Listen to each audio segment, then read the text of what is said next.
জুমার দিনে ডানে বামে যাওয়ার কোনো সুযোগ নেই।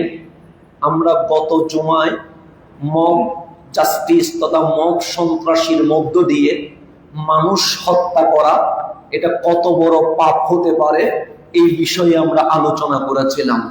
এখন এত বেশি সমস্যা, প্রতিদিন এত বেশি ইস্যু বেরোচ্ছে, একটার উপর একটা আলোচনা করা আমাদের জন্য কঠিন হয়ে গেছে।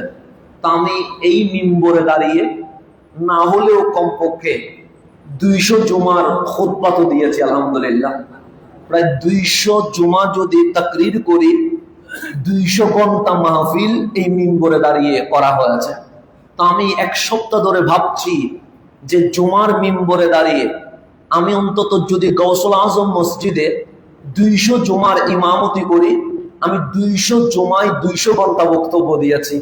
তো এর মধ্যে 200 ঘন্টা যদি তাকরির দেই, 200 বিষয়ের জন্য অন্তত আমাকে 150 বিষয়ে পড়ালেখা করতে লাগছে। সব কিছুর সামারি কি হতে পারে? এক সপ্তাহ ধরে ভাবছি এত সমস্যা, একটা সমাধান বলতে বলতে জীবন চলে যাবে, কিন্তু সমস্যার সমাধানের মাহফিল কখনো শেষ হবে না। তো আমার আল্লাহ একদম সামারি এনে, একদম ফলাফল এনে একটা সমাধানে আমরা কিভাবে আসতে পারবো, এটা নিয়ে যখন আমি কোরআন নিয়ে ভাবছি, তখন আমাকে এই কথা বলতে বাধ্য হচ্ছি, আমার আল্লাহর চেয়ে সেরা বক্তব্য এই জমিনে আর কেউ দিতে পারে না। কথা ঠিক না? আল্লাহর কথার ধরন কালামুল্লাহ 30 পারা।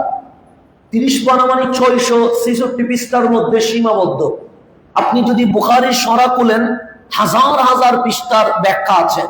আপনি যদি 1400 বছর ধরে কোরআনের তাফসীর খুলেন, এরকম গৌসুল আজম মসজিদ 5 তলা নয়, যদি 100 তলাও করেন আর 1400 বছরের তাফসীর রাখেন, 20 তলা 100 তলা বিল্ডিং তাফসীরে ভরে যাবে। কিন্তু বিশ্বে কোরআনের এত বেশি তাফসীর হয়েছে, 100 তলা বিল্ডিং এও তাফসীরের জায়গা হবে না। কথা ঠিক না? আল্লাহ কোরআনে বলছে তিবিয়ানান লিকুল্লি শাই। কোরআন দেখতে ছোট একটা পুস্তক মনে হচ্ছে, সংক্ষেপে নয়, আমি আল্লাহ সমগ্র বিষয়ে এই কোরআনে বিস্তারিত আলোচনা করে দিয়েছে। তাহলে আল্লাহর বক্তব্যের ধরনের চেয়ে সেরা কোনো কোয়ালিটি হতে পারে না। আবার এই যে অবস্থা, সময়ের চাহিদা বুঝে কথা বলা, যেমন এক এক জায়গায় এক এক শ্রোতা থাকে। গৌসুল আজম মসজিদ আমি যেভাবে কথা বলবো, আমি আবার গ্রামের ওই অঞ্চলে গিয়ে ওই ভাষায় কথা বলবো না, কেন বুঝতে পারবে না। আবার আমি ডিইউতে ঢাকা ইউনিভার্সিটির ক্যাম্পাসে যেভাবে বক্তব্য দিব, সেটা আমি শহরের মাহফিলে ওই রকম বক্তব্য দিব না। কেন? বক্তাকে আগে শ্রোতার মেজাজ বুঝে কথা বলতে হয়। তা আপনি যখন কোরআন বলবেন, দেখবেন একটার নাম মক্কি, আরেকটার নাম মদনী। মক্কি ভাষা একরকম, মদনী ভাষা আরেক রকম। কেন? আমার আল্লাহ বান্দা কি চায়, এটা আমার আল্লাহর চেয়ে বেশি কেউ বুঝবে না। আমি কোরআন খুলে যেটা বুঝলাম, আমার আল্লাহর কথার ধরনের চেয়ে সেরা কোনো কথা হতে পারে না। এবং আমার আল্লাহ শ্রোতা বুঝে যেভাবে কথা বলতে পারে, উনি খালেক, মাখলুকের মাঝে এরকম কেউ কখনো হতে পারে না। এবং আমার আল্লাহর কথার স্টাইলের চেয়ে সেরা কোনো স্টাইল হতে পারে না। সেজন্য আমি যখন সূরা রহমান নিয়ে পড়ছিলাম, কারণ একটা সূরা বুঝতে গেলে শানে নুজুল পড়তে হয়, নাজিলের ঘটনাগুলো জানতে হয়। কেন আল্লাহ এই আয়াত কোন ঘটনার প্রেক্ষিতে নাজিল করছে সেটা আমাকে বুঝতে হয়। তো সূরা রহমান এটা মক্কি না মদনী, এখানে দুইটা কথা আসছে। এক নম্বর কথা, রাসূল পাকের হিজরতের আগে, মক্কার লাস্ট টাইমে সূরা রহমান মক্কায় নাজিল হয়েছে। আরেকটা আসছে যে মদিনায় যখন রাসূল পাক প্রবেশ করেছেন, হিজরতের শুরুতে মদিনায় সূরা রহমান নাজিল হয়েছে। এটা মক্কিও বলতে পারেন, মদনীও বলতে পারেন, কিন্তু অধিকাংশ মুফাসসির বলছে হিজরতের আগে, মক্কার লাস্ট টাইম যখন রাসূল পাক, তখন এই রহমান নাজিল হয়েছে। কখন নাজিল হয়েছে? যখন মক্কার মানুষ উগ্র। কখন নাজিল হয়েছে? যখন মক্কার মানুষ গরম। কখন নাজিল হয়েছে? যখন মক্কার মানুষ রাসূল পাককে পাথর মারছে। কখন নাজিল হয়েছে? যখন মক্কার মানুষ রাসূল পাককে পাগল বলছে। কখন নাজিল হয়েছে? যখন মক্কার মানুষ রাসূল পাক নামাজে তখন পিঠের উপর উটের ঘুড়ি তুলে দিয়েছে। কখন নাজিল হয়েছে? যখন মক্কার মানুষ মুসলমান পাইলে রাসূল পাকের সামনে সাহাবীকে জবে করে দিচ্ছে, এমন কঠিন মুহূর্তে আমার আল্লাহ মক্কার জমিনে সূরা রহমান নাজিল করে দিয়েছেন। একটু গভীর হয়ে যদি বাংলাদেশের প্রেক্ষাপট একটু দেখেন, এটা আমার সাথে আপনি একত্বতা ঘোষণা করতেও পারেন, আবার সম্মানের সাথে দ্বিমত পোষণ করতে পারেন। দ্বিমত মানে জুতাটা মেরে দিবেন তা না, আবার পানির বোতল মেরে দিবেন এরকম না, জাস্ট দ্বিমত সম্মানের সাথে করতে পারবেন। কারণ বাংলাদেশে আবার দ্বিমতের স্টাইলও ভিন্ন ভিন্ন রকম। কোন সময় জুতাটা মেরে দিয়ে বসে যায়, একটা ঝামেলার মধ্যে পড়ে যাবো। সেজন্য দ্বিমত পোষণ করতে পারেন, আমার কোনো আপত্তি নাই। অত হাত তুলে বলতে পারেন হুজুর আমি আপনার কথা এই কথা মানলাম না, সমস্যা নেই, আমি রিসিভ করবো, কারণ আমার সব কথা মানতে হবে, এটা ইসলামের মধ্যে কোথাও বলা হয়নি, কথা ঠিক না? সেই জন্য আপনি সম্মানের সাথে দ্বিমত পোষণ করেন, তবে আবার চাইয়েন কিছু মারি দিয়েন না, এতটুকু তো রাখি। তো আমি যেদিকে যাচ্ছিলাম সেদিকে যায়, কারণ বাংলাদেশের কোন দিকে যাচ্ছে এটা আসলে বলাই যাচ্ছে না। তো দ্বিমত পোষণ করার অধিকার আছে, অবশ্যই করবেন, কিন্তু এটার একটা কি আছে, সিস্টেম আছে। আপনি যখন কারোর সাথে বসবেন, দ্বিমত পোষণ করবেন, যেটাকে আমরা আরবিতে মুনাজারা বলি, দ্বিপক্ষ যখন আলোচনা করবেন, এখানেও এলমি কিছু নিয়ম আছে না নাই? আছে। সেই জন্য আপনি আল্লাহর কথার ধরন সেরা। কেন বলছি? মুসা আলাইহিস সালাম উনি গরম না নরম? গরম। ওনার চেয়ে গরম এই জমিনে আর কেউ আছে কিনা আমি জানি না, কারণ ওনার জীবনী যেটা পড়ে দেখেছি, আমার কাছে মনে হয়েছে এই সৃষ্টি জগতে আল্লাহ যদি সবচেয়ে কাউরে গরম বানায়, এটার নাম মুসা আলাইহিস সালাম। এরপরে সে আল্লাহর হাবিব বলছেন আমার ওমরের কাছে আমার ভাই মুসার গুণ চলে এসেছে। কেন? উনি আশিদ্দাউ আলাল কুফার, কাফেরের ব্যাপারে বড় কঠিন। আল্লাহর হাবিব বলে যদি আমার উম্মতের মাঝে মুসা দেখতে হয়, আমার ওমরকে দেখলে হয়ে যাবে। তাহলে মানুষ গরম না নরম? গরম, বেশি গরম। এত বেশি গরম যার চোখে মুখে দাড়িতে লুমে এটা প্রমাণ হয়। এরকম গরম হচ্ছে মুসা আলাইহিস সালাম। ওনাকে আল্লাহ পাঠাচ্ছে ফেরাউনের কাছে। এখন বলেন ফেরাউন ভালো না খারাপ? খারাপ। এটা নিয়ে তো কোনো সন্দেহ নেই, এটা নিয়ে আপনাদের সাথে আমার কোনো দ্বিমত হওয়ার কথাও নয়। কারণ ফেরাউন বললে কারো সম্মান জেগে উঠে এরকম মানুষ আমি কোথাও দেখি নাই, কথা ঠিক না? যখন আমি বলবো আবু বকর রাদিয়াল্লাহু তাআলা, সম্মান জাগবে না অসম্মান জাগবে? সম্মান বলতেই সম্মান চলে আসে। কিন্তু যখন বলবো ফেরাউন নমরুদ, সম্মান না অসম্মান? অসম্মান। সেই জন্য পৃথিবীর জমিনে খারাপের দৃষ্টান্ত দেওয়ার জন্য মানুষ ফেরাউন নমরুদ কারুন সাদ্দামের নাম বলে, আর ভালো মানুষের নিদর্শন দেওয়ার জন্য মানুষ আবু বকর, ওমর, উসমান, আলীর নাম বলে রাদিয়াল্লাহু তাআলা আনহুম, কথা ঠিক না? তাহলে সাইড কয়টা হয়ে গেছে? দুইটা। এখন মুসা আলাইহিস সালাম উনি গরম পাঠাচ্ছে যার কাছে, সে ওই জামানায়ও খারাপ এই জামানায়ও খারাপ। এক জামানায় না খারাপের দৃষ্টান্ত ফেরাউন হিসেবে সারা জিন্দেগি আলোচনা চলছে, চলবে। তো পাঠাচ্ছে কার কাছে? খারাপের কাছে। কাকে পাঠাচ্ছে? কালিমকে। তো উনি গরম, তো গরম মানুষ কথা বলতে গেলে একটু গরম করেই তো কথা বলবে, কথা ঠিক না? উনি তো মসজিদের মিম্বরে আসতেছে না, উনি যাচ্ছে কার কাছে? বেঈমানের কাছে। মসজিদের মিম্বরে আসলে সবাই মুসলমান, এখানে কথার ধরন একরকম হবে। আর যাচ্ছে কার কাছে? যিনি বলছে আনা রব্বুকুমুল আলা, আমার চেয়ে বড় রব আর কেউ নাই। তো ওনার কাছে আল্লাহ পাঠানোর সময় বলছে এ মুসা, হারুন যান। বলছে মালিক কার কাছে যাবো? সে ফেরাউনের কাছে। কালিম বলছে মালিক ও তো খুব খারাপ। আল্লাহ বলে কথা বলার সময় গরম করে কথা বলা যাবে না, লাইনা নরম করে কথা বলতে হবে। কেন?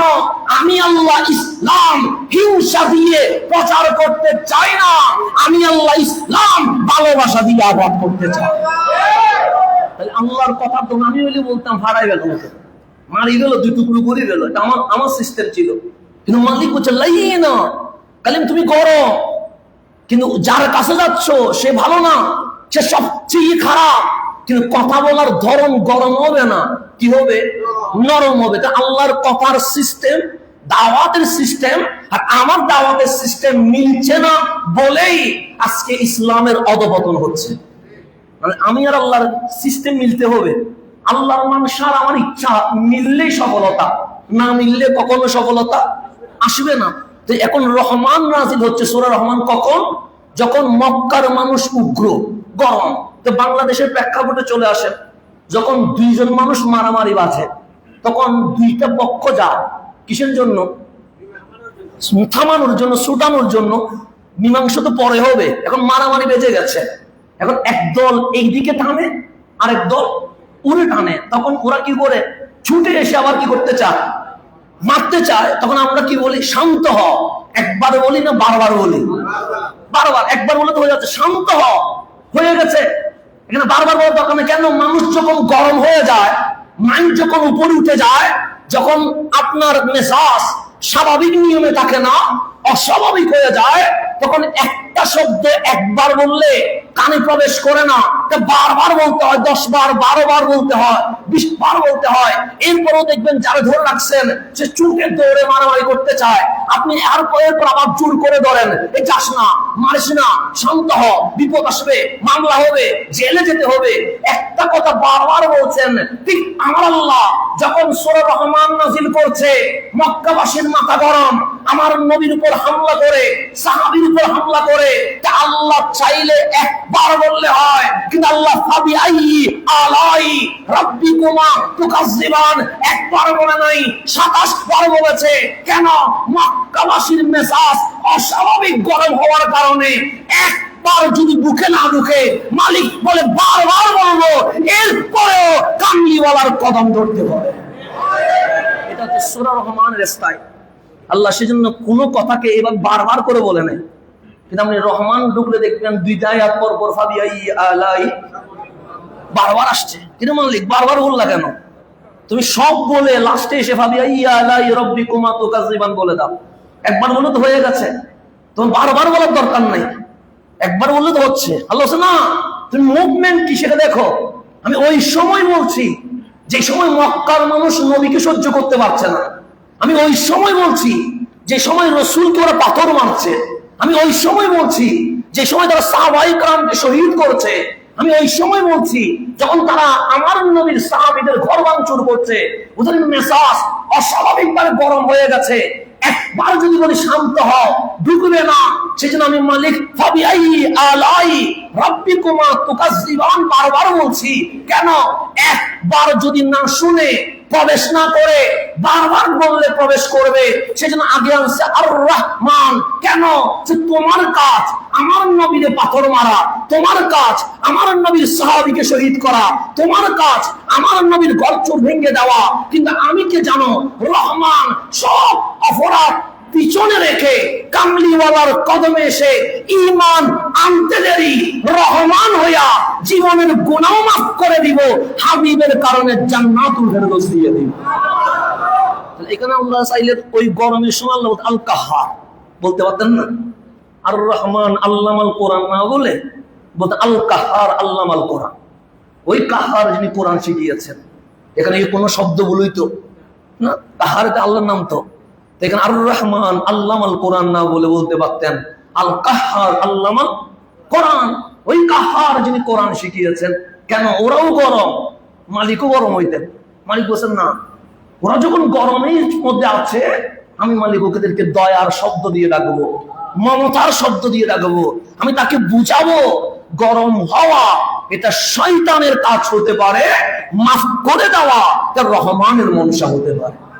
সেই জন্য আল্লাহর কথার এরকম অসংখ্যবার বলার পিছনে অনেক কারণ আছে। আমি একটা কারণ বলছি, যে শ্রোতা বুঝে কি করা, কথা বলা। সেই জন্য আপনি রহমান যখন পড়বেন, একই আয়াত বারবার আসছে। কেন? ওদের মেজাজ অস্বাভাবিক গরম থাকার কারণে মালিক শান্তভাবে ওদেরকে বুঝাচ্ছে, এখানে আমার নবীর কোনো স্বার্থ নাই, দুনিয়াতে কোনো চাওয়া চাহিদা নাই। যেই মালিক তোমারে বানাইছে, ওই মালিকের দিকে ডাকার জন্য হাবিবের রহমান তোমাদের কাছে চলে এসেছে। এটা হচ্ছে মালিকের দাওয়াতের সিস্টেম। এই দাওয়াতের সিস্টেম যখন বুঝে গেছেন, আমি যেটা বলতে চাচ্ছিলাম যে আমরা 200 উপরে যে বাইসিরিয়াল কথা বললাম, কত সমস্যার সমাধান আমরা চিন্তা ভাবনা করলাম, তো এর মাঝে সামারি কি আসবে? কারণ সামারি যদি না বুঝি, সামনে এগানো কখনো সম্ভব নয়। সামারি বুঝতে হবে। এখন আসলে গভীরভাবে খেয়াল করবেন, আমি কখনো ব্যক্তি বা দল এগুলাকে নিয়ে আলোচনা করি না। আমি কোরআন সুন্নাতে যা আছে সেটা জাস্ট ট্রান্সলেট করার চেষ্টা করি, কারণ ব্যাখ্যা করা আমার পক্ষে সম্ভব নয়। কারণ অযোগ্যরে যদি আপনি প্রিন্সিপাল বানায়া দেন, এটা কখনো সম্ভব না। সেজন্য জাস্ট অনুবাদটা চিন্তা করি। গভীরভাবে খেয়াল করবেন, আমার একটা সমাধান লাগবে কি লাগবে না? লাগবে। তা আল্লাহ কোরআনে বলছে ইয়া আইয়ুহান নাস, হে মানব জাতি। যখন মানব জাতি বলছে, সেখানে আপনিও আছেন, মন্দিরের হিন্দুও আছে, গির্জার খ্রিস্টানও আছে, যে ধর্ম মানে না সে নাস্তিকও আছে। আল্লাহ বলছে হে মানব জাতি শুনো, মালিক কিছু বলবা? মালিক বলে কাদ জাআকুম বুরহানুম মির রাব্বিকুম, শোনো তোমাদের রবের পক্ষ থেকে তোমাদের মাঝে বুরহান তশরীফ নিয়ে এসেছে। কে তশরীফ আনছে? বুরহান। কাদ জাআকুম বুরহান, তোমাদের মাঝে আসছে কে? বুরহান। বুরহান মানে আপনাদের ঘরের বুরহান না, আল্লাহ বলছে বুরহান। বুরহান মির রাব্বিকুম, তোমাদের রবের পক্ষ থেকে। বুরহান মানে কি? অকাট্য দলিল। অকাট্য দলিল, প্রমাণ এসে গেছে। একটা জিনিস প্রমাণ আসে নাই, তখন শাস্তি হবে না। কি হবে না? প্রমাণ আসছে তখন কি হবে? শাস্তি হবে। এটা মনে রাখবেন, প্রমাণ আসে নাই তখন কি হবে না, প্রমাণ আসছে তখন শাস্তি হবে। আপনি রসুলদের ইয়াটা দেখেন, রসুলরা দাওয়াত দিছে কি দেয় নাই? দিছে। মুসা আলাইহিস সালাম দাওয়াত দিছে, হারুন আলাইহিস সালাম দাওয়াত দিছে, দাউদ আলাইহিস সালাম দাওয়াত দিছে, দিছে না? যে যতক্ষণ দাওয়াত দিছে, দাওয়াত উম্মত মানে নাই। বেশি উম্মত মানছে কি মানে নাই? মানে নাই। দাওয়াত মানে নাই, আল্লাহ শাস্তি দেয় নাই। দেখেন খলিল বলছেন লা ইলাহা, মানে নাই উম্মত, আল্লাহ আযাব দেয় নাই। কালিম বলেছে লা ইলাহা, মানে নাই উম্মত, আল্লাহ আযাব দেয় নাই। তাহলে দাওয়াত মানেন নাই, আযাব আসে নাই। কেন? আযাব কখন আসবে? আখিরাতে। কিন্তু যখন রাসূল নবীরা মুজিজা দেখাইছে, এরপর মানে নাই, আল্লাহ আযাব দিতে দেরি করেন। সিস্টেম দুইটা। এটা যে দাওয়াত দিয়েছেন, মানে নাই, আল্লাহ আযাব দিবে না। কেন? আল্লাহ তোমার জন্য আমি আখিরাতে শাস্তির ব্যবস্থা করছি। কিন্তু উম্মত প্রমাণ চাইছে। কি চাইছে? প্রমাণ চাইছে যে আপনি যে নবী, প্রমাণ কি? আপনি যে রাসূল, ডকুমেন্টস কি? ডকুমেন্টস কি দিয়ে দেখাতে হবে? মুজিজা দিয়ে দেখাইতে হবে। কারণ যেটা অক্ষম সেটা যিনি করতে সক্ষম, ওনারই তো নবী রাসূল বলে। কথা ঠিক না? যেমন আমরা চাঁদ দুটুকরো করতে পারবো না, আমরা অক্ষম, এটার নাম বান্দা। আর হাবিব আঙ্গুল তুলেছে, চাঁদ দুটুকরো হয়ে গেছে, এটার নাম রাসূলুল্লাহ। পার্থক্য আছে না? নাই, আছে। কালিম দাওয়াত দিয়েছে তাকে, ফেরাউনকে, কয় বছর? 40 বছর। কিন্তু আল্লাহকে আযাব দিছে? দেয় নাই। কিন্তু যখনই কালিম মুজিজা দেখাইছে, কি মুজিজা? লাঠি দিয়ে আরব ভূমধ্য সাগর আর নীল নদ যেখানে মিলে রয়েছে, মারাজাল বাহরাইনে ইয়ালতাকিয়ান, ওখানে যখন লাঠি দিয়ে বাড়ি মারছে, সমুদ্রের মাঝখানে কি হয়ে গেছে? রাস্তা হয়ে গেছে। এটা সম্ভব না অসম্ভব? অসম্ভব। আমি যদি লাঠি দিয়ে বাড়ি মারি, নদীতে কখনো রাস্তা হবে নাকি? 2 হাত নদীতে রাস্তা হবে না। আর এখানে নীল নদ আর আরব ভূমধ্য সাগর যেখানে মিলে গেছে, সে বিশাল পথ, মাঝখানে কোনো পার্টিশন নাই, দেওয়াল নাই, টিন নাই। কালিম কি মারছে? লাঠি দিয়ে বাড়ি মারছে, কি হয়ে গেছে? এটার নাম মুজিজা। এতদিন দাওয়াত দিয়েছে, মানে নাই, আযাব আসে নাই। কিন্তু আজকে যখন জিজ্ঞেস করা হচ্ছে, কালিম আপনি যে রাসূল, প্রমাণ কি? এই প্রমাণ যখন এসে গেছে, লাঠি দিয়ে যখন বাড়ি মারছে, রাস্তা যখন হয়ে গেছে, আল্লাহ বলে এতদিন দাওয়াত ছিল, মুজিজা ছিল না। আজকে দাওয়াতও আছে, মুজিজাও আছে। যখন মুজিজা মানে নাই, আল্লাহ সমুদ্রের মাঝখানে ফেরাউন আর ফেরাউনের বাহিনীকে সুবাইয়া মারছে। কেন? দাওয়াত না মানলে আযাব আসে না, প্রমাণ না মানলে আযাব আসে। এই জিনিসটা শিখে নেবেন। তো রাসূলের পাক এত মুজিজা দেখাইলেন, আযাব আসে নাই কেন? প্রশ্ন এটা আসে না? ফেরাউন সমুদ্রের মাঝখানে মরে গেছে, লূত আলাইহিস সালামের উম্মত ধ্বংস হয়ে গেছে, নূহ আলাইহিস সালামের উম্মত বন্যায় প্লাবিত হয়ে মরে গেছে। তো রাসূলের পাকও তো চাঁদ দুটুকরো করছে, করছে না? হাত দিয়ে সূর্য তুলছে, এরপরেও কি আবু জেহেল, আবুল আহাব মানছে? মানে নাই। তো প্রমাণ না মানলে তো আযাব আসে। কারণ আপনি পূর্বের বাবা আদম থেকে ঈসা রুহুল্লাহ তাক সব যদি তাকান, প্রমাণ মানে নাই কি আসছে? দাওয়াত না মানলে আযাব আসে না, দাওয়াত না মানলে তার হিসাব হবে কোথায়? আখিরাতে। কিন্তু মুজিজা প্রমাণ না মানলে হিসাব হবে কোথায়? দুনিয়ায়। তা হাবিবুল্লাহ তো মুজিজা দেখাইছে, কিন্তু আযাব তো আসে নাই। কেন?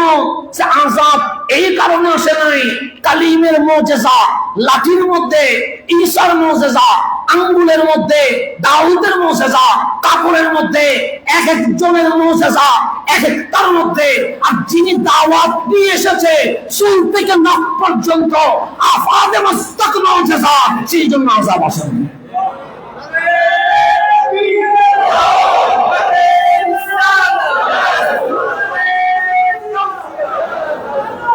তাহলে এখন জিনার আফাদে মস্তক কি হয়ে যায়? মুজিজা হয়ে যায়। যার বেলাদত মুজিজা হয়ে যায়, যার ওয়াফাত মুজিজা হয়ে যায়, যার চাওয়া মুজিজা হয়ে যায়, যার হাসি কান্না কি হয়ে যায়? মুজিজা হয়ে যায়। আল্লাহ বলে প্রত্যেক মুজিজায় যদি আযাব দেই, বিশ্বে মানুষ খুঁজে পাওয়া যাবে না। কারণ আফাদে মস্তক মুজিজা। সেজন্য ওনার জুতা বললে সেটাও কি হয়ে যায়? মুজিজা হয়ে যায়। উনি চাদর নিলে এটাও কি হয়ে যায়? মুজিজা হয়ে যায়। সেজন্য খলিল আর হাবিব এখানে দুইটা মানে বন্ধু। তো আমি যদি কাউরে বলি তুমি আমার খলিল, তাও বন্ধু, তুমি আমার হাবিব, তাও বন্ধু, তো দুইটাই তো বন্ধু। বন্ধুর মধ্যে ফারাক কি? খলিল আগুনে পড়ছে, কিসে পড়ছে? তো এখানে কি শুধু খলিলের কাপড় পড়তেছে না বডি সহ? বডি সহ মানে শরীর মুবারক সহ পড়ছে। তো খলিলের শরীর পড়ছে কোথায়? আগুনে। তো খলিল কারে কয়? যার শরীর আগুনে পড়তে দেরি। আগুনের নিয়ম কি? জ্বালায়া দেওয়া। আগুন তো কাউরে চিনে না, ওকে আমারে চিনে নেই। তা আমার কেউ যদি আগুন ধরাই দেয়, আগুন কি বলবে? এটা হাসানা জারি করে জ্বালাবো না, এরকম তো কোনো শব্দ বলবে না আশা করি। তা আগুন না আপনারে ছাড়বে না আমারে ছাড়বে? কাউরে তো ছাড়বে না, কারণ আগুনের কাজ কি করে দেওয়া। তো কিন্তু খলিল কারে কয়? আল্লাহ বলে খলিল যারে বানাইছি, তুমি যদি আগুনে পড়ে জ্বালায়া দিবে। খলিল যখন আগুনে পড়ছে, আল্লাহ বলছে কুনি বারাদাও ওয়া সালামা। আগুন এখানে হাসান পড়ছে না, খলিল পড়ছে। তো খলিল তারে কয় যার শরীর আগুনে পড়লে জ্বালাই না, আগুন জান্নাতের বাগান হয়ে যায়। এটার নাম খলিল। এটার নাম কি? খলিল। রাসূল পাকের জাহেরি পর্দা হয়ে গেছে, দুনিয়া থেকে জাহেরি বিদায় নিয়ে নিয়েছেন। সিদ্দিক আকবরের আমল শেষ, ফারুকে আজমের জামানা চলে আসছে। তাহলে অনেক সময় চলে গেছে, তো প্রায় ৩-৪ বছর সময় কি হয়ে গেছে? চলে গেছে। ফারুকে আজম এরকম উঠানে বসে দিনের বেলায় প্রশাসনিক কাজ করছে। কিসের কাজ? রাষ্ট্রীয় কাজ করছে। কোথায়? মসজিদে নববীর উঠানে বসে। তখন তার রাজপ্রসাদ নাই। উঠানে বসে কি করতেছেন? লেখালেখি করছেন, দাপ্তরিক কাজ করছেন। তো এখন বিশ্বে শুনতেছেন দাবানল বলে না, কিছুটা আগুন জ্বালাইয়া নিয়ে যায়। এটাকে কি বলে?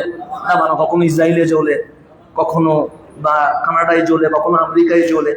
এরকম পাহাড় টু পাহাড় জ্বলে কি হয়ে যাচ্ছে? পুড়ে যাচ্ছে। তো তখন মদিনার বাহিরে আগুন ধরছে। আগুন ধরছে কোথায়?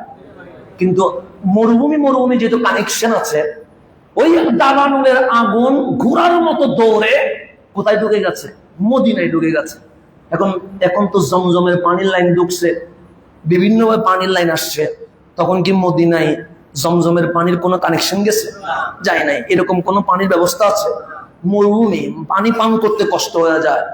তো কেউ একজন এসে বললেন, ওমর আপনি আমিরুল মুমিনিন, খলিফাতুল মুসলিমিন, কিন্তু মদিনায় যে পরিমাণ আগুনের স্পিড দেখা যাচ্ছে, হয়তো ৫-১০ মিনিটের ভেতরে আমরা হালাক হয়ে যাব, ধ্বংস হয়ে যাব। তো তখন তো আর ফায়ার সার্ভিস, একে কি বলে? ফায়ার সার্ভিস বলে না? হ্যাঁ, ফায়ার সার্ভিসের তখন কোনো ব্যবস্থা ছিল নাকি যে দমকল বাহিনী দৌড় দিবে, আগুন নিভাই দিবে? এরকম তো কোনো ইয়া নাই।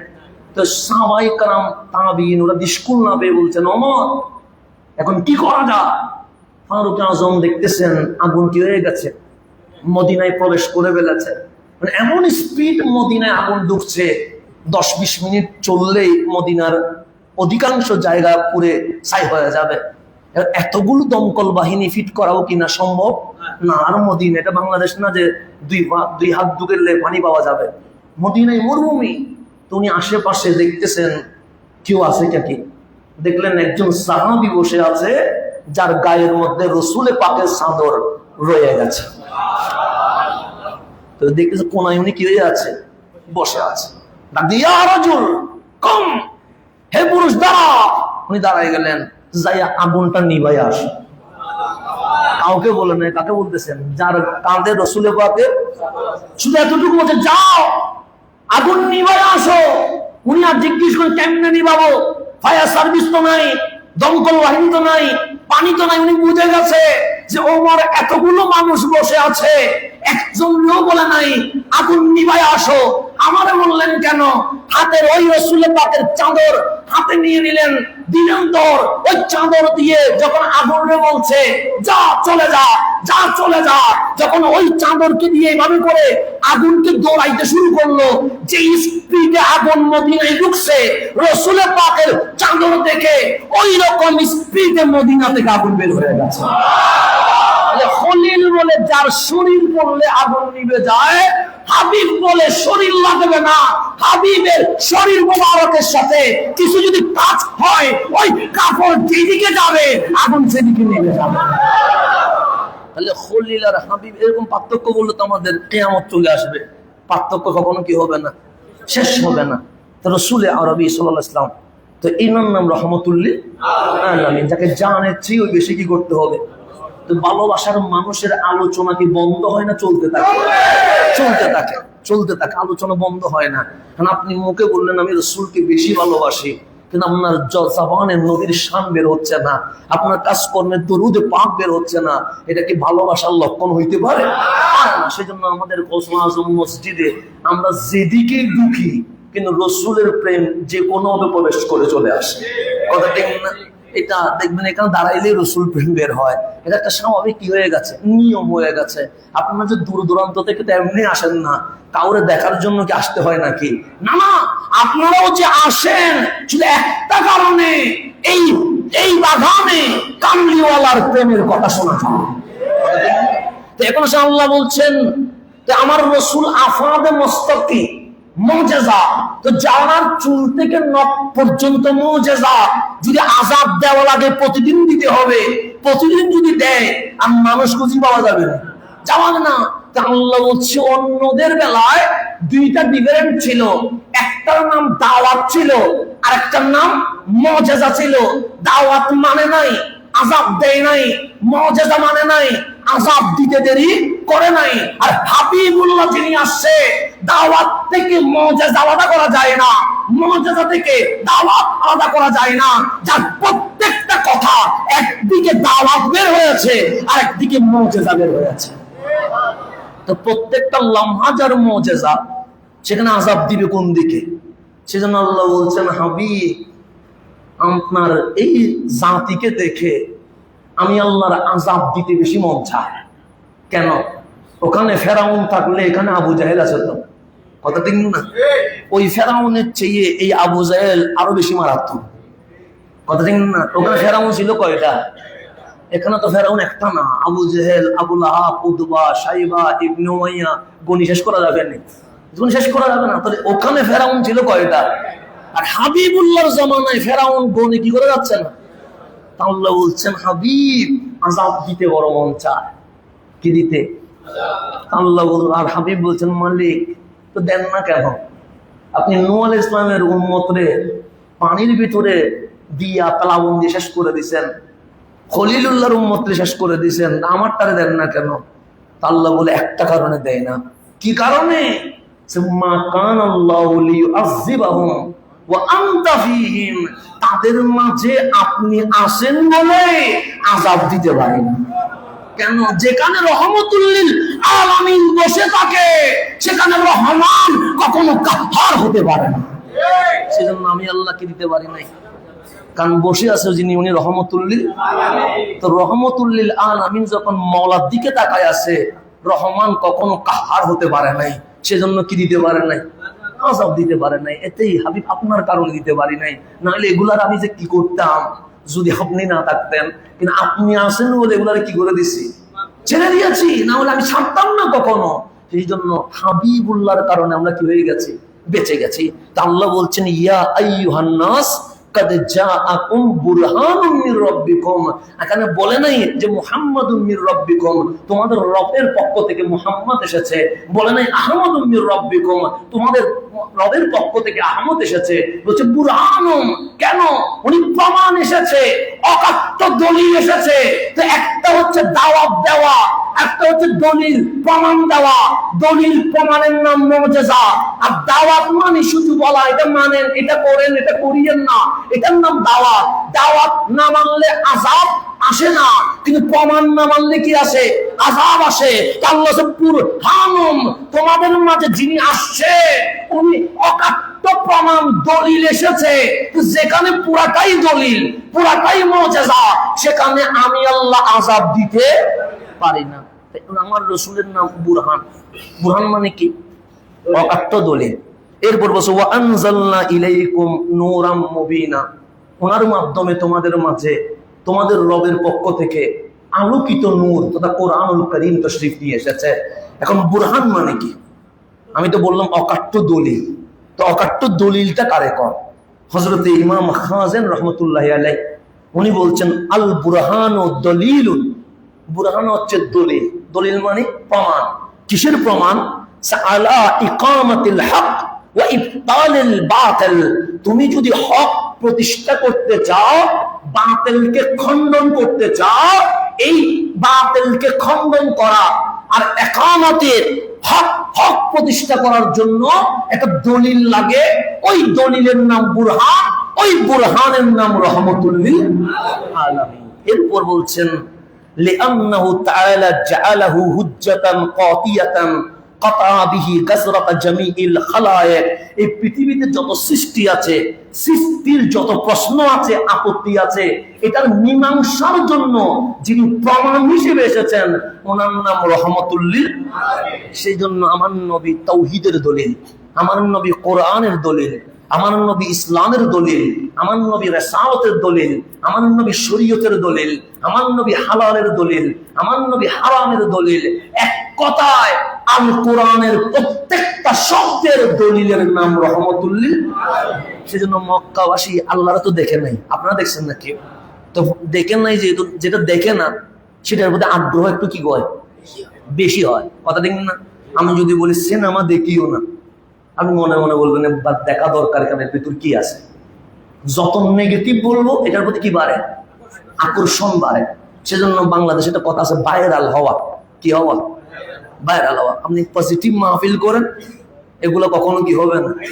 ভাইরাল হবে না। হঠাৎ একটা আজগবি কিচ্ছা বলে ফেলবেন, আপনি কি হয়ে যাবেন? ভাইরাল হয়ে যাবেন। সেজন্য আমাদের মধ্যে অসংখ্য বক্তা আছে, আরে দূর, আগে একটু ভাইরাল হয়ে আনি পরে ঠিক হয়ে যাবো। এটা আপনাদের কারণে হয়েছে আর কি। তো একটা পজিটিভ মার্কেটিং আর একটা কি নেগেটিভ মার্কেটিং। নেগেটিভ মার্কেটিং এ সবচেয়ে বেশি কি করে না, এটা প্রচার বেশি হয়। পজিটিভ মার্কেটিং কি হয় না, প্রচার হয় না। যেমন আমরা যখন আমি প্রথম মাহফিল, আমি তো বক্তা না, মানে এটা কি বলে, বক্তার যত গুণ লাগে একটাও আমার কাছে নাই, সব বেগুণ আছে, মানে কোনো গুণই নাই। কারণ বক্তার জন্য এটা সুর লাগে, ওইটা তো আল্লাহর রহমতে একটাও নাই। অনেক সময় অনেকে বলে এটা না করেন না, বললে শুধু তোমরা বালাই যাবা না, শহরের কুকুর সহ বালাই চলে যাবে। তো সুর লাগে, এটা নাই। টনটন লাগে, বডি লাগে, অ্যালম লাগে, অনেক কিছু লাগে, কিছুই নাই। তো আমি যখন প্রথম আসছি, আমি যখন বিজ্ঞান নিয়ে মাহফিল করছি, গ্লাক্সি নিয়ে মাহফিল করছি, হ্যাঁ, পরিবেশ নিয়ে মাহফিল করছি, মানুষ বলে এগুলো এটা খারে ধরে নিয়ে আসছে, এগুলো কি বলে। তার মানে এগুলাতে মানুষের তেমন একটা আগ্রহ নাই। তো কিন্তু ওই যখন আপনি বলবেন ওটা মারি ফেলা, কাটি ফেলা, সিঁড়ি ফেলা, ওটা এটা না ঠিক আছে মনে হয়। তো আমাদের মানে পজিটিভ মার্কেটিং এ আসল মার্কেটিং নয়, নেগেটিভ মার্কেটিং যেটা বলে। তো আপনাকে যেটা বলছি, তো এখন আল্লাহ দেখে নাই, এটা আগ্রহ আছে না নাই? আজকে যেটা দেখা যায় না এটার প্রতি আগ্রহ। সিনেমা দেখবেন না, বেশি আরো বেশি দেখবেন। কথা ঠিক না? সেজন্য মাঝে মাঝে হুজুররাও দেখে। তো হুজুররা কেন দেখে? হুজুর বলছে আমরা না দেখলে মাহফিল করবো কেমনে? তো ওখানে মাহফিলে একটু বর্ণনা দিতে হবে না, কোন নায়িকা দেখলে কিরকম লাগে। তো সেজন্য হুজুররাও মাঝে মাঝে কি দেখে?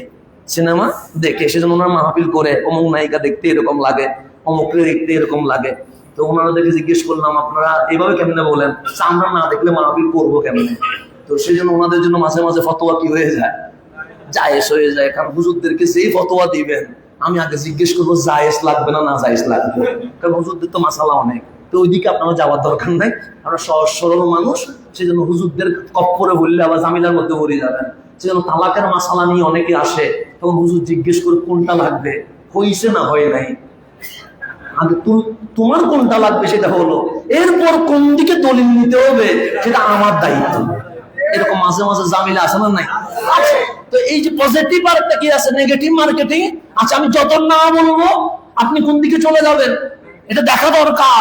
আর যতক্ষণ নামাজ পড়েন তখন দেখবেন আজান দিলে আপনি চায়ের দোকানে দুধ দিচ্ছেন, কেন? ওই আমি পড়তে বললাম। হ্যাঁ বললে মানুষ না করে, না বললে মানুষ হ্যাঁ করে। এই জন্যই রাসূল আরবি আসছে, ওরে নবীর উম্মত ডাক দিয়ে বলছে, আল্লাহর বান্দা নফসটা না বলে সেটা হাতে পরিপূর্ণ কর, আর যেটা হ্যাঁ বলে সে নাতে পরিপূর্ণ কর। তখন সাধারণ বান্দা আল্লাহর ওলিতে রূপান্তর হয়ে যায়। ওলি শুধু হুজুরে হয় না, রিক্সাওয়ালাও হওয়ার সম্ভাবনা আছে।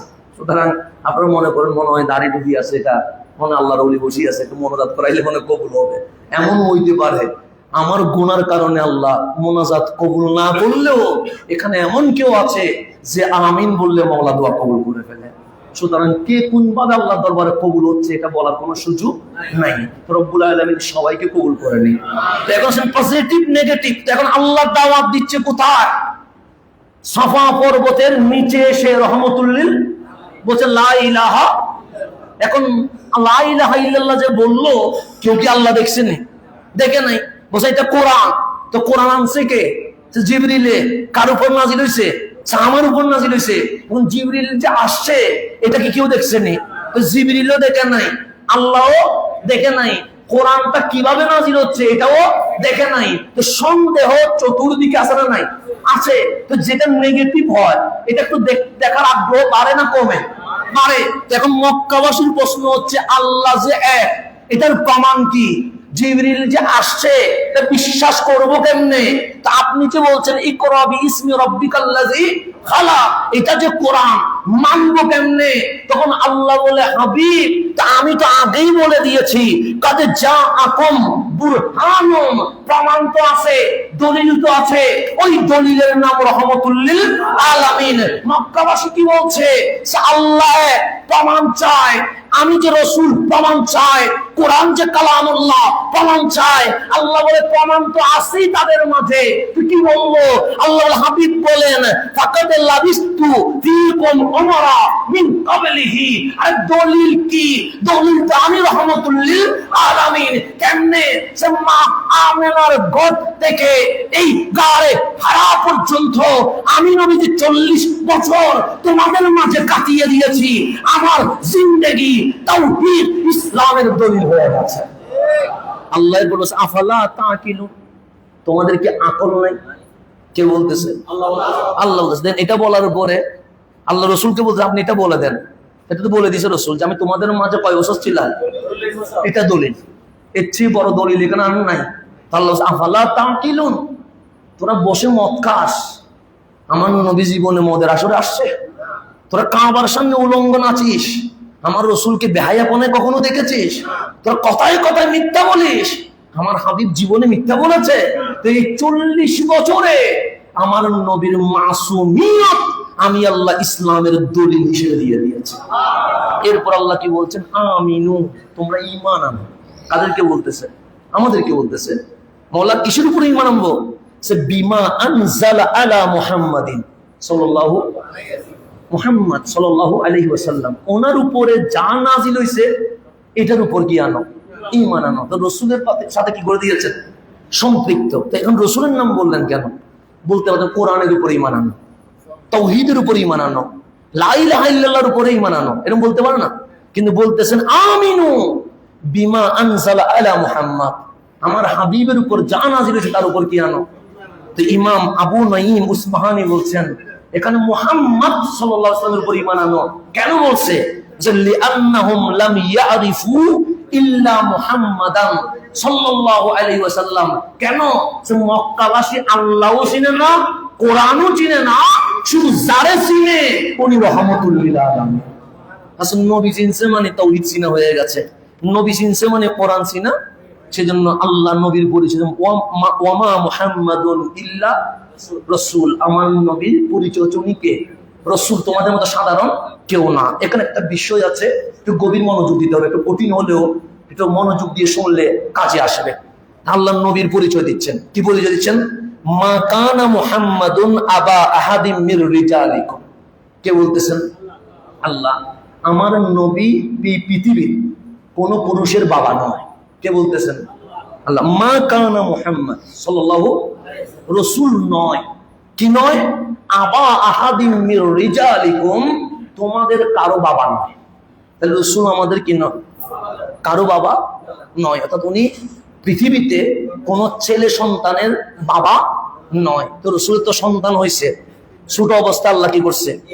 তাহলে এখন বাবা না হওয়া এটা রেসালতের দলিল না। যদি মনে রাখবেন, বাবা না হওয়া এটা রেসালতের। মুসা আলাইহিস সালামের কি ছেলে হয় নাই? হয়েছে। ইব্রাহিম আলাইহিস সালামের কি ছেলে হয় নাই? দাউদ আলাইহিস সালামের কি ছেলে হয় নাই? তো ছেলে না হওয়া এটা কি রেসালতের দলিল না। কিন্তু আল্লাহ বলছেন মা কানা মুহাম্মাদুন আবা আহাদিম মির রিজালিকুম, আমার নবী কোন পুরুষের বাবা নয়। কিসের দলিল? ওয়ালাকিন রাসূলুল্লাহ ওয়া খাতামান নবিয়্যিন, এটাই আমার নবীর রিসালাতের দলিল, এটা আমার নবীর খাতমে নবুয়তের দলিল। তা আল্লাহর রিসালাতের দলিল ফিট করছে আমার নবী কোন সন্তানের বাবা নয়। তো সন্তান না হওয়া এটা রিসালাতের দলিল না, কিন্তু সন্তান না হওয়া এটা শেষ নবী হওয়ার দলিল হয়ে গেছে। তো রাসূলের সন্তান হয় না, হওয়া না হওয়া মানে কি? রাসূলের বংশ আহলে বাইত মেয়ে দিয়ে, ওনার নাম ফাতেমা রাদিয়াল্লাহু তাআলা। আমার নবী নিজেই বলছেন সবার বংশ হয় ছেলে দিয়ে, আমি নবীর বংশ কার দিয়ে? ফাতেমা দিয়ে, মেয়ে দিয়ে হয়েছে। এবং ইমাম মাহদী আসবে, উনি ফাতেমাতুজ জাহরার কি বংশধর। তাহলে নবীজির পরিবার হচ্ছে মেয়ে দিয়ে, আর আমাদের পরিবার হচ্ছে কি দিয়ে? ছেলে দিয়ে। এখন রাসূলের ছেলে হয় নাই কেন? যদি মুসা আলাইহিস সালামের ছেলে হতে পারে, যদি ইব্রাহিম আলাইহিস সালামের ছেলে ইসমাইল হতে পারে, যদি ইয়াকুব আলাইহিস সালামের ছেলে হতে পারে, হ্যাঁ, এভাবে করে অসংখ্য, ইউসুফ আলাইহিস সালাম, এরকম অনেক সংখ্য নবীর ছেলে আছে না? আছে। আল্লাহ বলেন হাবিব, আমি আপনাকে ছেলে দিতাম না, কিন্তু ছেলে দিছি। দেয় না? দেশে। কাকে দিছে? কাসেমকে দিছে, ইব্রাহিমকে দিছে। আবার দেওয়ার উপর আল্লাহ বলছেন হাবিব দিয়ে দেন। দিছেও আবার কি করছে? তা আমাদের যদি সন্তান মারা যায়, আমরা চিল্লাইয়া বলি দিছো কেন, নিছো কেন? বাপ ডাকতে পারে নাই, মা ডাকতে পারে নাই, এত কাহিনী করার দরকার কি? না দিলে একেবারে না দিতা, এরকম আমরা বলি কি বলি না? বলি। কিন্তু হাবিবুল্লাহর জবান দিয়ে এটা আসে নাই। তবে একটু মনে কষ্ট পেয়েছে। কিসের কষ্ট? ইব্রাহিম ইসলাম যখন মারা গেছে মদিনায়, তখন মক্কায় মিছিল হয়েছে যে উনি নির্বংশ আত্মা, যার বংশ নাই তার কোনো আলোচনা নাই, যার আলোচনা নাই উনি ইন্তেকালের পর ইসলাম কোরআন এগুলো কিছুই থাকবে না।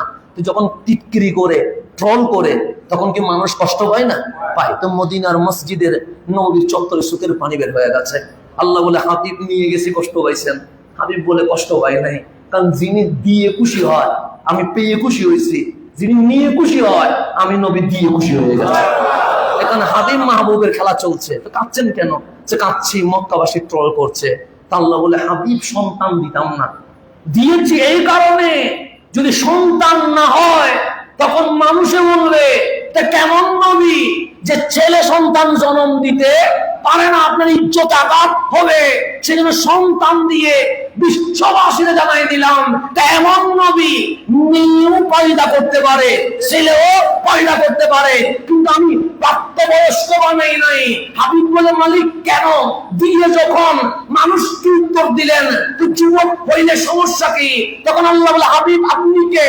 হাবিব বলে খাতামুল আম্বিয়া, শেষ নবী। তা আপনার সন্তান যদি বড় হয় উম্মত হবে না নবী হবে? উম্মত হবে। কেন? আমি নবুয়তের দরজায় তালা বন্ধ করে দিয়েছি। আল্লাহ বলে হাবিব সন্তান নিয়ে গেছি এই কারণে, কারণ ইব্রাহিমের ছেলে ইসমাইল নবী হয়ে গেছে, ইয়াকুবের ছেলে ইউসুফ নবী হয়ে গেছে। হাবিবুল্লাহর ছেলে সন্তান যারা যদি নবী না হয় আমার নবী ইজ্জত আঘাত আসবে। আমি সব মানতে পারি, হাবিবুল্লাহর ইজ্জত আঘাত মানতে পারি না।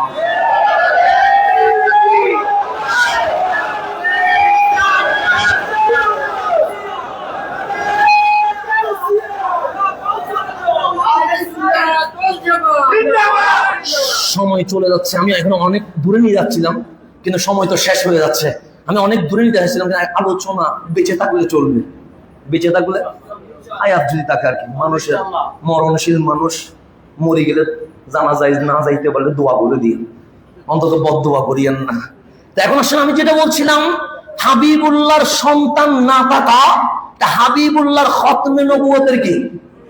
সন্তান না হওয়া এটা নবুয়তের দলিল নয়, রিসালাতের দলিল নয়। কিন্তু আল্লাহ বলেন মা কানা মুহাম্মাদিন আবা আহাদিন মির রিজালিকুম, তোমাদের হাবিব কোন পুরুষ সন্তানের বাবা নয়। এটা কোন নবীর পরিচয় নাই, শুধু একমাত্র রহমতুল লিল।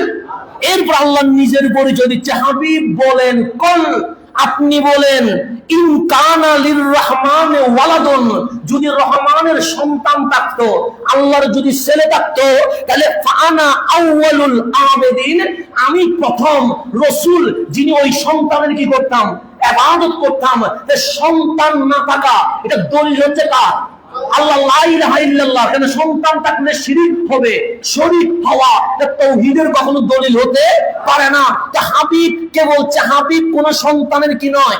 বাবা নয়। আবার আল্লাহ নিজের পরিচয় দিচ্ছে, হাবিব আপনি বলেন আমি আল্লাহর যদি সন্তান থাকতো, আপনি প্রথম আমার সন্তানের ইবাদত করতেন।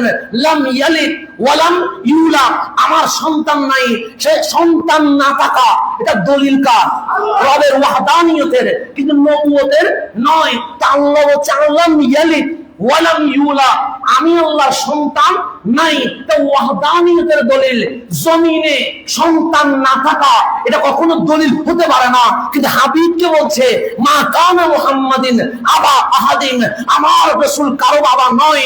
এই বাবা না হওয়া এটা রিসালাতের দলিল নয়। কিন্তু রহমান বলছে হাবিব আমার সন্তান না থাকা এটা তাওহীদের দলিল, এটা আমার জন্য খাস। কিন্তু আমি আপনারে এত ভালোবাসি, আপনাকে আমি সন্তানের বাবা হওয়া থেকে মুক্ত করে দিয়েছি। আল্লাহ আমার সিফাত আপনাকে বিধান করেছে, আমি আপনাকে সন্তানের বাবা বানাই নাই। কেন? আমি নিজের জন্য এটাকে খাস বানাইছি। তা আপনার এত ভালোবাসি, আপনারেও আমি ওই গুণে গুণান্বিত করার জন্য বলছি। আমার হাবিব কোন সন্তানের কি নয়? বাবা নয়। কেন? সন্তান না থাকা এটা রবের আলামত, কিন্তু হাবিবের সন্তান না থাকা এটা খাতুনে নবুয়ত, সর্বশ্রেষ্ঠ নবুয়তের আলামত হয়ে গেছে। এটার নাম রহমতুল লিল। তা আমি কেন বললাম, আমার আলোচনা আরো অনেক দিকে দূরে যাবে, আমি সেই জন্য আপনাদেরকে আস্তে আস্তে করে নিয়ে যাব। সেই জন্য আল্লাহ তাবারক ওয়া তাআলা হাবিবকে বুরহান হিসেবে দলিল হিসেবে বানাইছেন। বুখারীতে বলছেন মান আতা মুহাম্মাদান সাল্লাল্লাহু আলাইহি ওয়াসাল্লাম, যে আমাকে অনুসরণ করবে, ফাকাদ আতা আল্লাহ, সে কারে অনুসরণ করবে? আল্লাহরে। তো হাবিব মানা মানে কারে মানা? আল্লাহরে মানা। সেজন্য নারায়ে তাকবীর যখন দিবেন তখন অবশ্যই নারায়ে রিসালাত দিবেন। কেন? রিসালাত মানলে তাওহীদ মানা হয়, রিসালাত না মানলে কখনো তাওহীদ মানা হয় না। সেজন্য রাসূল মানা মানে ব্যক্তি বোঝা নয়, রাসূল মানা মানে আল্লাহ মানা। বুঝতে পারছেন? ব্যক্তি বোঝা মানে আমারে মানলে, আমার মানার নাম ইসলাম না। কারা মানার নাম ইসলাম? রাসূল মানা। এই জায়গায় আমরা কম্প্রোমাইজ করতে পারি না। আপনারা মাঝে মাঝে বলেন যে 26 তারিখ প্রোগ্রাম করার দরকার কি ছিল? একটা কাজ ছিল, কারণ সব ছিল, নারায়ে রিসালাত ছিল না বলে 26 তারিখ নারায়ে রিসালাত দেওয়া হয়েছে। একটাই ছিল, একটাই, অন্য কিছু না। অন্য কিছু নিয়ে আমাদের কোনো আপত্তি নাই। এই মান আতা মুহাম্মাদান ফাকাদ আতা আল্লাহ। তারপর মান আসা মুহাম্মাদান ফাকাদ আসা আল্লাহ, যে আমার নবীর বিরোধিতা করবে, অবাধ্যতা করলো, সে কারা অবাধ্যতা করলো? যে মুহাম্মাদুন সাল্লাল্লাহু আলাইহি ওয়াসাল্লাম ফারুকু বাইনান নাস, আমি নবী মানুষের মাঝে পার্থক্যকারী। কেমন পার্থক্য? যে নবীর দরবারে আসলো সে জান্নাতে চলে গেল, যে নবীর দরবার ছেড়ে দিল সে জাহান্নামে চলে গেল। আমার নবী হচ্ছে জান্নাতি জাহান্নামের মাঝে ফারাককারী। এখন আপনি রাসূল না মেনে আপনি 1000 বার কিছু মানতে চাইলে কখনো মানা হবে না। তো এই 200 বক্তব্যের সামারি হচ্ছে একমাত্র সমাধান যার কাছে আছে, ওনার নাম রহমতুল লিল। অমুকমুখী তমুকমুখী না হইয়া আমরা যদি রাসূল মুখী হইতে পারি, তাহলেই এই বিশ্ব অশান্তি থেকে শান্তি হয়ে যাবে। এভাবে করে ইনশাআল্লাহ আগামী আমাদের চলবে একটা দাওয়াত আগামীকাল।